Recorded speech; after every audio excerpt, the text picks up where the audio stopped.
Well, guys, if it's one thing that we continue to see through all of this Trump madness, it's that people are still showing up at their town halls to register their discontent with this administration. And it doesn't show any signs of slowing down. And even though Republicans have advised their members not to hold these in-person town hall events, well, maybe Victoria Spartz just didn't get the memo because she actually showed up in Indiana over the weekend, and she suffered through 2 of these town hall events. And even though I'm not a fan of Victoria Spartz and I find her politics just absolutely reprehensible, I will give her just a little bit of credit because she had the courage to go up in front of that room to get screamed at for hours at a time. And we're talking about a plus 18 red district, guys. This is a deep red district, and folks there still are worried about their Social Security. If you guys do appreciate my work, please do remember to subscribe. When they retire, I would like to know how you will ensure that all Americans now and in the future will receive their benefits when they retire, and also respectfully ask that you stop the limits of Social Security. For example, Elon Musk, a couple minutes past midnight on January 1st, he's done paying for the entire year. Ridiculous.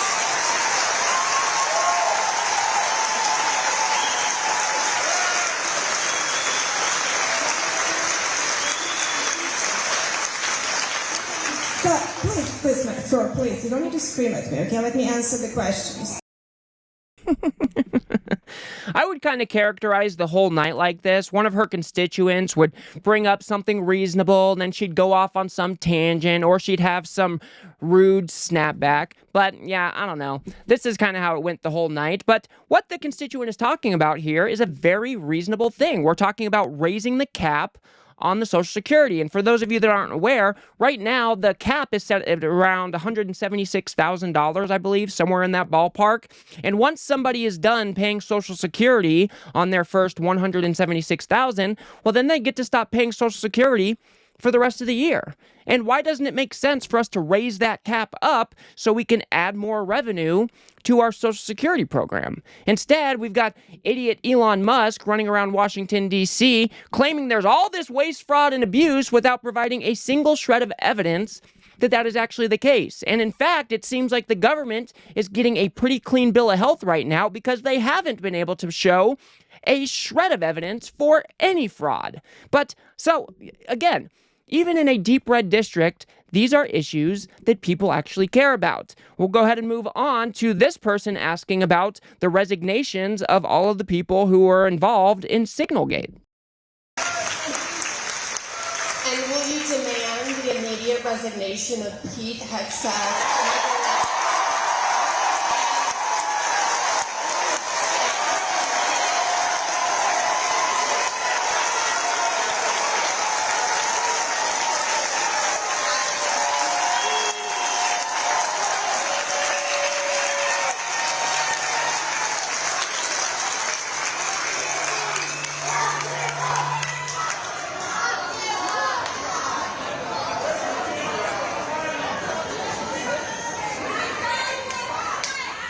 Would demand the immediate resignation of Pete Hegseth, Michael Waltz, and the rest of the group chat.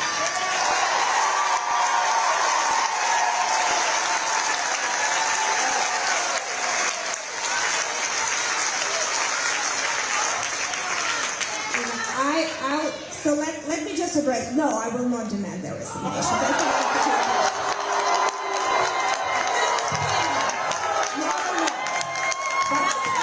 Something, you know, and actually you should close all of the resignations that goes to the Senate anyway, so you should talk to your senators. Hopefully they'll have town halls. You're both senators if you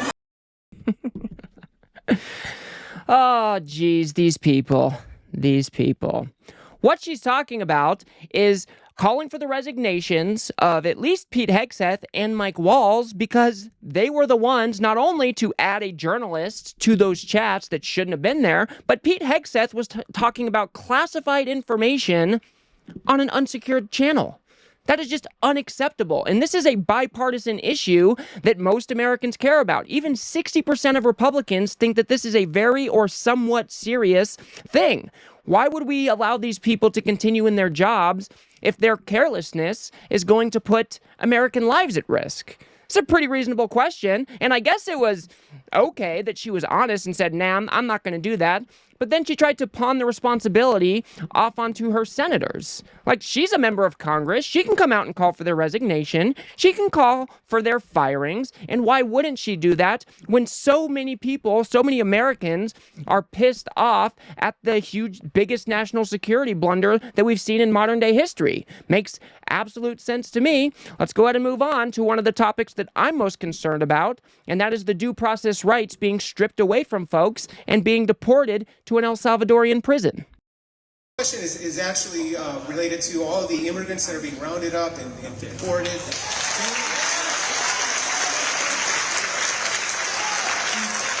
Are they entitled to due process, or are we?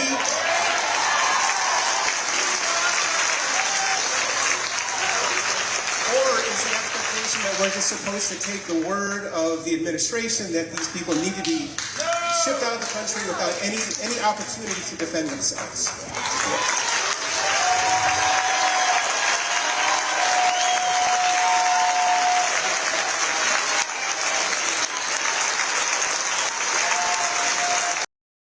So obviously this guy is talking about the Alien Enemies Act of 1798. Donald Trump is using wartime powers to strip due process rights away from folks, and then he is shipping them off to a torturous El Salvadorian prison. And I want you to listen to the way that she answers this, because this is concerning.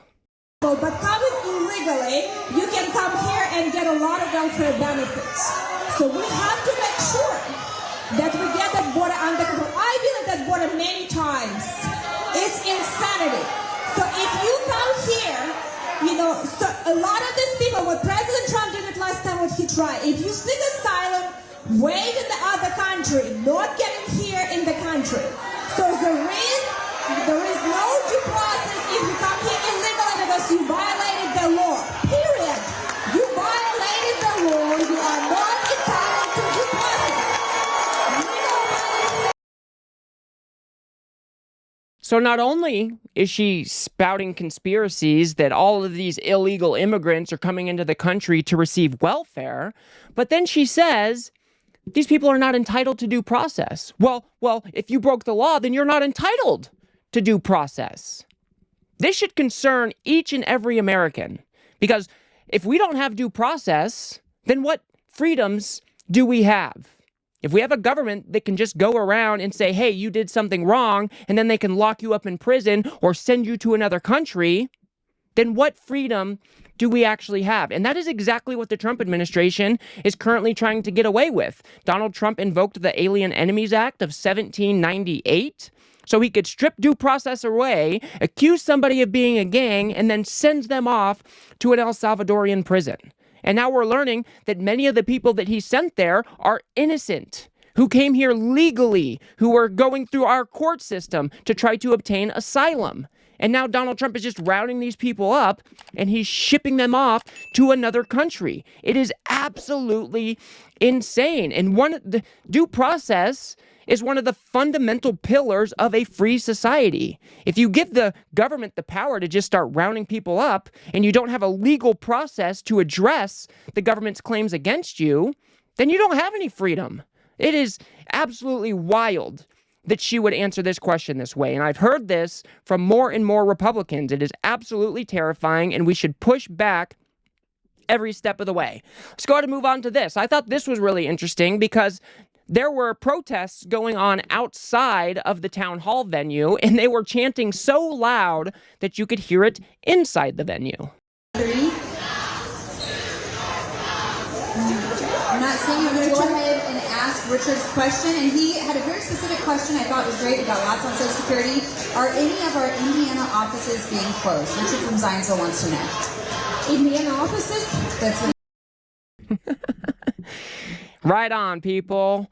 Right on. Yeah, people were mad. People were pissed off. People all over the country have been showing up to these deep red districts and shouting down their congresspeople. They do not like what they are currently seeing. And just about 5 minutes later from those chants, you started to see people filing out of the venue because they had had enough of Victoria Spartz's lies. Number 172. William from Westfield. I'm walking. Everybody, let's go. We'll get a mic to you in just a second, sir. Thank you for being patient. Walk out. We have Solidarity. Walk out. Walk out. Don't walk. Get out. Tell them what we Okay, we have a question. Walk out. You have a question from Walk William from out. Westfield. Walk out. Let's go. okay. Walk out. Not working.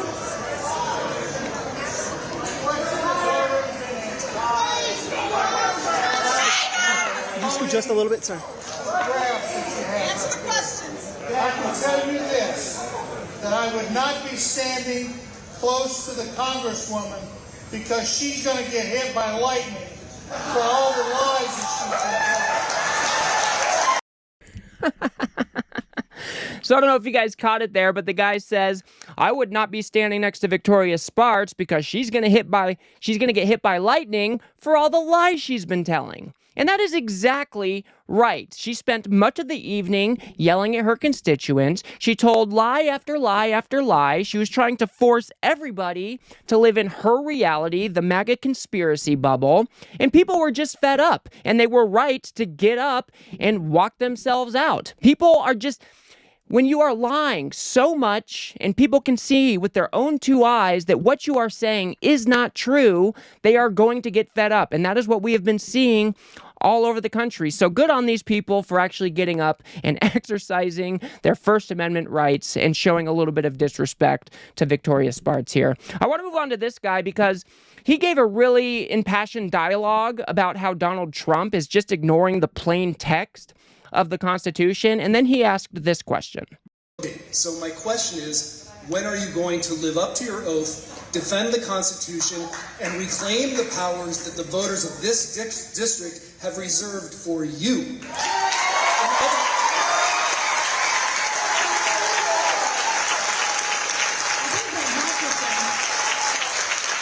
In other words, when are you going to start doing your job?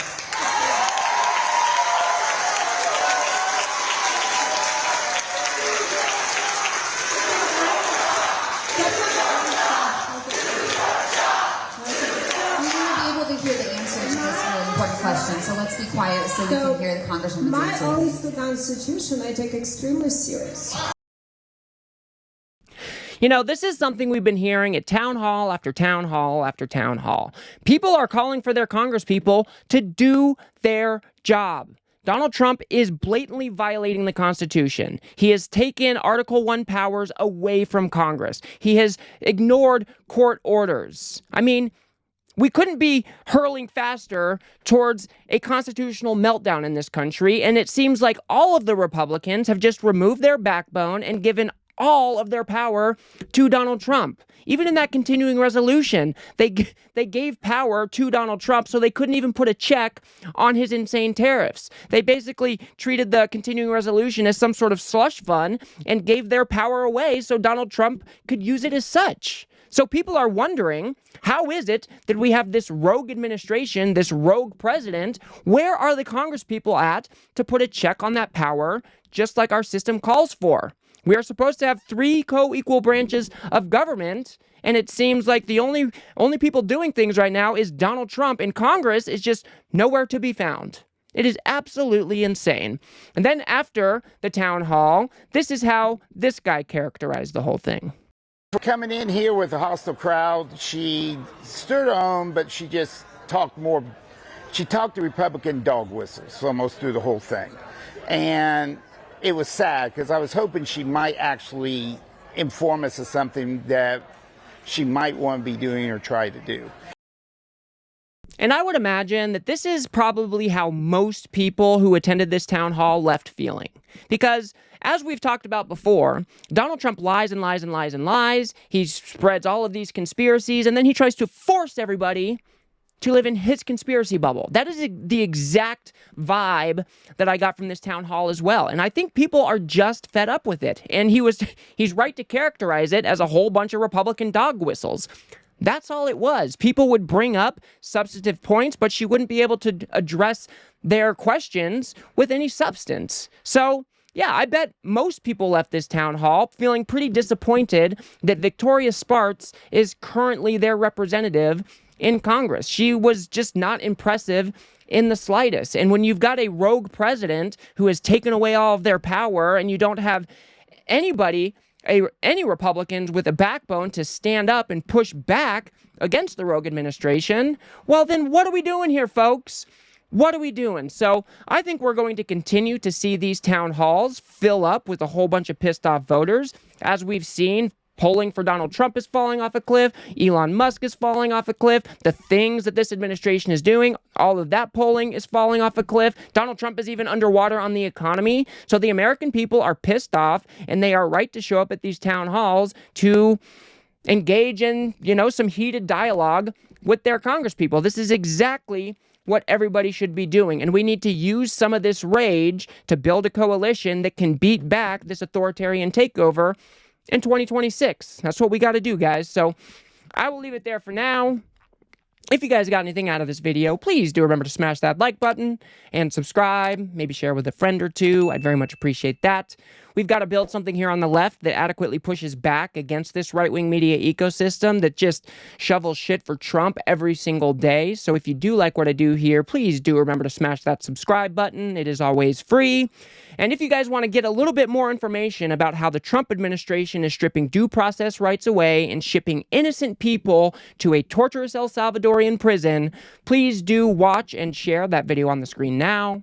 Otherwise, I'll see you guys on the next one.